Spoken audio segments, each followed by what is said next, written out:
கர்த்தருடைய பரிசுத்த நாமத்துக்கு ஸ்தோத்திரம் உண்டாவதாக. நம்மளுடைய லைஃப்பில் நிறைய டெசிஷன் மேக்கிங் உண்டு. ஃபேமிலி லைஃப், கெரியர் ஓரியன்ட், இதுக்கெல்லாம் நம்ம என்ன பண்ணுவோன்னா, சூழ்நிலையை பார்த்து நிறைய டெசிஷன்ஸ் நம்ம எடுக்கிறதுக்கு நிறைய சான்சஸ் நம்ம கொடுப்போம். There are main 3 segments decisions எடுக்கலாம். ஃபஸ்ட்டு எடுத்த உடனே டக்குன்னு டிசிஷன் எடுக்கிறது. சிலது இன்ட்யூஷன்ஸில் எடுக்கிற டிசிஷன்.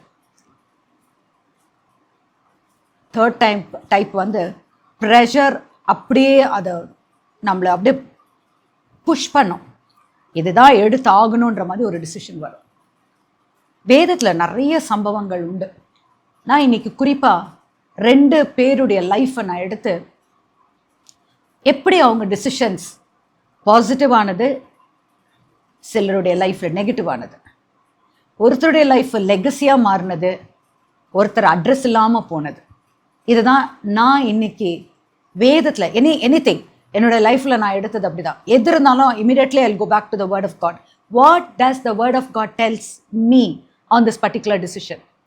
ஏன்னா வேதத்தில் நமக்கு கொடுக்கப்பட்டிருக்கிற எல்லாமே நம்மளுடைய nurturing a wisdom and guiding us, முன்னோர்களுடைய ஒவ்வொரு லைஃப் எக்ஸ்பீரியன்ஸும் நமக்கு இன்னைக்கு நம்ம வாழ்க்கையில் அது எப்படி ஊந்து எடுத்து செல்லணும் என்றதுக்காக தான் தேவ சத்தியத்தை நமக்கு வேதத்தில் கொடுக்கப்பட்டது. எக்ஸாம்பிள் நம்ம எடுக்கலாம்னாக்கா, life of Abraham. Calling was given to அவங்க அப்பாவுக்கு தான், தேராக்கு தான் கொடுக்கப்பட்டது. ஆனால் அவர் மரித்த பிறகு அந்த வாழ்க்கை எவ்விதமாக வாழணுன்றது ஆபிரகாம் கொண்டு வராரு. தேவன் அவரை அப்படியே நடத்தி வர்றார். விசுவாசம்னாக்கா ஆபிரகாமுடைய லைஃப்பை தான் நம்ம எடுத்துக்கலாம். சூழ்நிலைகளை எதுவுமே அந்த மனுஷன் பார்க்கல. அந்த காலத்தில் வேதம் கிடையாது, வேத வல்லுநர்களும் கிடையாது, ஊழியக்காரங்க கிடையாது, தீர்க்கதரிசிகளும் கிடையாது. ஆனால் எப்படி இந்த மனுஷன் அப்ராம் தேவனுடைய சத்தம் இதுதான், அவர் தான் என்கிட்ட பேசுகிறாரு என்பதை அவ்வளோ கிளியராக அவர் ஐடென்டிஃபை பண்ணி அந்த வழியில் வர்றார். பாருங்க, தேவன் சொல்கிறாரு, உன் இனத்தார, உன் ஜனத்தார, உன் தகப்பன் வீட்டை, ஸோ இன்க்ளூடிங் உன் தாய் தகப்பன், உன் உற்றார் உறவினர் எல்லாரையும் விட்டுரு, நீ என்னை நம்பி வா, நான் காண்பிக்கிற தேசத்துக்கு நீ வா, நான் உன்னை கூட்டிகிட்டு போகிறேன், நான் உன்னை பெரிய ஜாதியாக மாத்துறேன். கர்த்தர் சொன்ன அந்த வார்த்தைக்கு அப்படியே அவர் கீழ்ப்படுகிறார். அந்த கீழ்ப்படிதலுடைய ஆசீர்வாதம் தான் இன்றைக்கு நம்ம எல்லாருக்குமே இது ஆசீர்வாதமாக மாறுது. Decision comes with obedience, obeying the voice of God. See, he was listening so clearly. அவருடைய தேவனுடைய சத்தத்தை அவர் அறிந்தார். என் ஆடுகள் என் சத்தத்தை அறிவார்கள். ஸோ ஆபிரகாம் ஆண்டவருடைய சத்தம் என்ன என்பதை அவர் அறிந்ததுனால தான் அந்த சத்தத்துக்கு அவர் தன்னை அர்ப்பணித்து அவர் அப்படியே வர்றார். கர்த்தர் சொன்னபடியே வேதத்தில் நம்ம வாசிக்கலாம். ஆதியாகமம் 12ஆம் அதிகாரம் முதல் வசனம். Now in Haran the Lord said to Abram, go for yourself, for your own advantage, away from your country. அதாவது உன் சொந்த தேசம், உன்னுடைய சொந்த வீடு, உன் உற்றார், ஒரு உறவினர்கள், உன் தகப்ப வீடு எல்லாத்தையும் மறந்துருன்றார். அதாவது விட்டுட்டு வர்றதுன்னா என்ன, கம்ப்ளீட்டா கட் ஆஃப் பண்ணிட்டு ஆண்டவர் சொல்ற, நீ அதை செய்யும் போது, அதுதான் அங்கதான் ஒரு பாயிண்ட் ஆண்டவர் வைக்கிறார். நான் உன்னை ஆசீர்வதித்து I will make you a great nation. எத்தனை பெரிய பாக்கியம்! அந்த வார்த்தையின்படி கர்த்தர் உண்மையுள்ளவர். நான் உன்னை பெரிய ஜாதியாய் உன்னை ஆசீர்வதித்து உன் பேரை பெருமைப்படுத்துவேன், நீ ஆசீர்வாதமாய் இருப்பாய். சரி, இந்த வார்த்தை தேவன் சொன்ன வார்த்தைய அந்த மனுஷன் கேட்டார். இன்னைக்கு தேவன் நம்மளோட பேசுறாரா? தேவன் நம்மோட பேசுறாருனா நம்ம கையில சத்திய வேதம் இருக்கு, அனுதினமும் நம்ம வாசிக்கிறோம். அந்த வாசிக்கும் போது நமக்கு ஒரு பர்டிகுலரா ஒரு வசனத்தை வாசிக்கும் போது நமக்கே அது பேசின மாதிரி இருக்கும். இதுதானே நான் ஆசைப்பட்டேன், என்னுடைய பிரச்சனை இப்படி தானே இருக்கு, ஓ இதுக்கு ஐடென்டிஃபை பண்ணிட்டேன், ஸோ இதை நான் சால்வ் பண்ணணும் இப்படி தானா? கர்த்தர் சொன்ன வார்த்தை, நான் உனக்கு போதித்து நீ நடக்க வேண்டிய வழியை உனக்கு காண்பிப்பேன், உன்மேல் என் கண்ணை வைத்து உனக்கு ஆலோசனை சொல்லுவேன். இந்த வசனத்தை போடுவாங்க, நீங்கள் படிச்சுக்கலாம். ஸோ இந்த மாதிரி கர்த்தர் அப்ராமோடு பேசினார். அவர் பேசும்போது அந்த இடத்துல வேற யாரும் கிடையாது. This was direct for Abram. இவர் என்ன பண்ணியிருக்கணும், தானும் தன் மனைவியுமா அப்படியே வந்திருக்கலாம். ஆனால் கூட யாரை கூட்டிட்டு வந்தாரு? அவருடைய அண்ணன் மகனாகிய லோத். நான் ஏன் இதை சொல்றேன்னா, இதை ஐடென்டிஃபை பண்ணும்போது அந்த டிசிஷன் பாருங்களேன் எப்படி வருதுன்னு சொல்லிட்டு. கர்த்தர் அந்த ஆபிரகாம் மேல ஆசீர்வதித்து உன்னை பெரிய ஜாதியாக்கி பூமியில இருக்கிற எல்லாருக்கும் நீ ஆசீர்வாதமா இருப்பான். ஃபர்ஸ்ட் யாருக்கு வந்தது அந்த ஆசீர்வாதம்? லோத்துக்கு வந்தது. லோத்தையும் கர்த்தர் ஆசீர்வதிக்க முடியாதுன்னது, ஏன்னா ஆபிரகாமுடைய ஆசீர்வாதம் அவருக்கு பாட்டு போகும்போது அவரை கர்த்தர் ஆசீர்வதிக்கிறார். 2 பேரும் திரளாய் அவர்கள் ஐஸ்வர்யத்தை சம்பாதிக்க முடியாது கர்த்தர் செய்தார். அந்த ஆசீர்வாதம் என்ன நடந்ததுன்னா, அந்த பூமி தாங்க முடியாததாக இருந்தது. எடுக்கலாம் அந்த வசனத்தை. ஆதியாகமம் 13ஆம் அதிகாரம் 7வது வசனத்துல இருந்து. அவருடைய ஆசீர்வாதம் was extremely high. So first வேர்ஸ்ல இருந்து பார்க்குமோன்னா, ஐஸ்வர்யம் அப்படின்னா தங்கம்,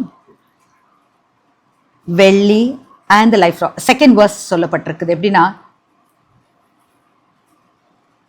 ஆபிரகாம் மிக ஐஸ்வர்யமாயி வெள்ளியும் பொன்னும், தட் இஸ் ஈவன் கேட்டில், எல்லாமே அவருக்கு திரளாய் பெருகிற்று.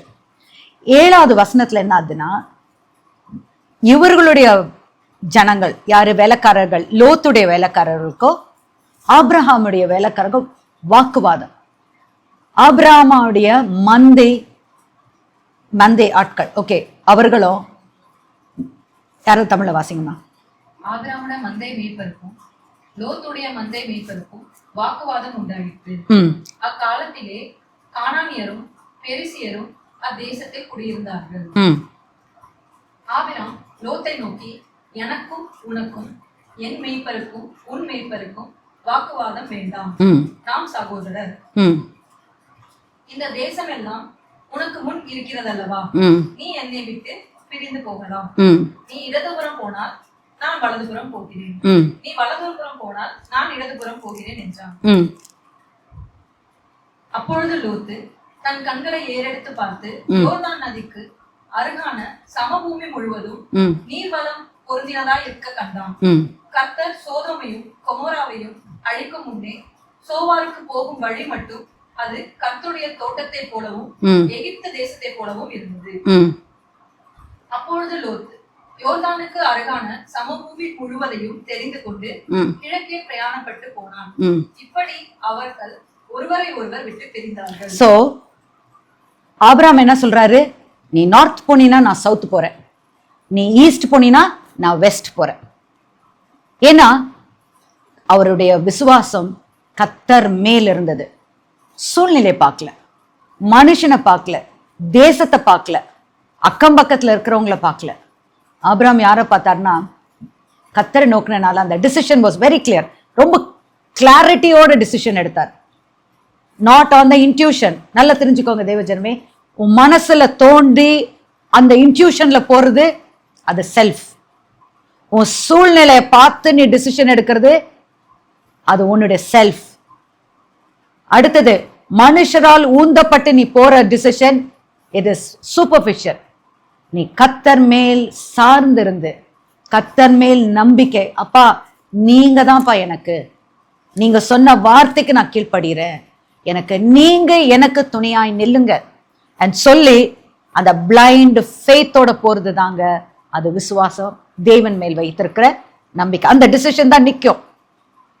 மற்ற டிசிஷன்ஸ் என்ன தெரியுமாகும், நம்ம சூழ்நிலை வரும், ப்ரெஷர் கொடுக்கும், நம்ம ஃபம்பிள் ஆயிடுவோம். நம்ம ஃபம்பிள் ஆயிட்டோம்னு வச்சுக்கோங்க, எல்லாரும் முன்னாடி நம்மளுடைய லைஃப் எப்படி தெரியுமா ஆகும், ஒரு லாஃபிங் ஸ்டாக்காக மாறிடும். எல்லாராலும் குத்தப்படுவோம், வேதனைக்குள்ளாகும், நிறைய நஷ்டங்களுக்குள்ள போவோம். அது வந்து that's not a right decision. சரி, நம்ம இந்த வேதத்துல பாக்குறோமே, ஆபிரகாமுடைய டிசிஷன் எப்படி எடுத்தாரு, லோத் எப்படி டிசிஷன் எடுத்தாரு. இவர் என்ன பாக்குறாரு, எல்லா தேசம் பச்சை பசேன்னு இருக்குது, எகிப்தை போலவும், ஜோர் வந்து எப்படி இருந்ததா, தேவனின் நகரத்தை போல இருந்ததா. So he was looking at the pasture-ஆ பார்த்தாரு. ஆனா ஆபிரகாம் என்ன பார்த்தாரு, எனக்கு அதெல்லாம் வேணாம், நீ நார்த் போனீங்கன்னா நான் சவுத் போறேன், நீ ஈஸ்ட் போனேன் நான் வெஸ்ட் போறேன், என் விசுவாசம் என் தேவன் மேல் நம்பிக்கை. அவர் சொல்லல, it was his heart's desire. அந்த அளவுக்கு தேவன் மேல் நம்பிக்கை. கர்த்தரனை அழைத்த தேவன் உண்மையுள்ளவர். அவர் தானே அழைச்சாரு. ஒரு விக்கிரகத்தை பண்ணிட்டு அவங்க அப்பா கொடுக்குறாங்க, ஆனா இந்த மனுஷன் என்ன பண்றாரு, இதுக்குள்ள கடவுள் நிச்சயமா இருக்க முடியாது. எப்படி ஒரு விக்கிரகத்துக்குள்ள வானத்தையும் பூமி அண்ட சராசரங்களை படைத்த தேவன் இந்த கல்லுக்குள்ளேயும் மண்ணுக்குள்ளேயும் இருக்க முடியும்? That was the burning thing that was there. Abram எடுத்தது எல்லாத்தையும் உடைப்பார். கர்த்தர் அந்த உள்ளத்தை பார்க்கிறாரு, இவன் உண்மையா என்ன தேடுறான் இல்ல, சரி இவனை கொண்டு நான் செய்ய போற காரியம் பெரிய காரியமா செய்யறேன். That's how God picked up Abraham. Hello, John Samuel மீடியால இருக்க ஒவ்வொரு சப்ஸ்கிரைபர்ஸ்க்காகவும் நாங்க ரொம்ப கிரேட்ஃபுல்லா இருக்கோம். அவங்களுக்காக நாங்க ஜெபித்து கொண்டு இருக்கோம். தேவன் அவங்கள ஆசீர்வதிப்பார். இதே லெவல்ல நாங்க இருக்கணுமா? இல்ல, இன்னும் நாங்க உற்சாகத்துடன் அடுத்த ஸ்டெப்புக்கு நாங்க போறதுக்கு இன்னும் உங்களோட சப்போர்ட் நிறைய தேவை. இன்னும் நீங்க சப்போர்ட் பண்ணுங்க. நாங்க இன்னும் புதுசான ப்ரோக்ராம்ஸ், உங்களுக்கான புதுசான தேவ செய்திகள், புது டாபிக்ஸ்ல நம்ம அங்கிள் பேசுவாங்க. உங்களுக்கு ஒரு விதத்துல யூஸ்ஃபுல்லா இருக்கிற மாதிரி நாங்க நிறைய ப்ரோக்ராம்ஸ் உங்களுக்கு கொண்டு வருவோம். ஆவிக்குரிய பிரகாரமான ஒரு வளர்ச்சியை காணுறதுக்கு நாங்க உங்களுக்கு ஹெல்ப்ஃபுல்லா இருக்கும். அதுக்கு உங்களோட பாட்டை ஏதாச்சும் இருக்கணும்ல, மறக்காம சப்ஸ்கிரைப் பண்ணுங்க. உங்க ஃப்ரெண்ட்ஸ்க்கும் ஷேர் பண்ணி அவங்களையும் சப்ஸ்கிரைப் பண்ண சொல்லுங்க. பாய்.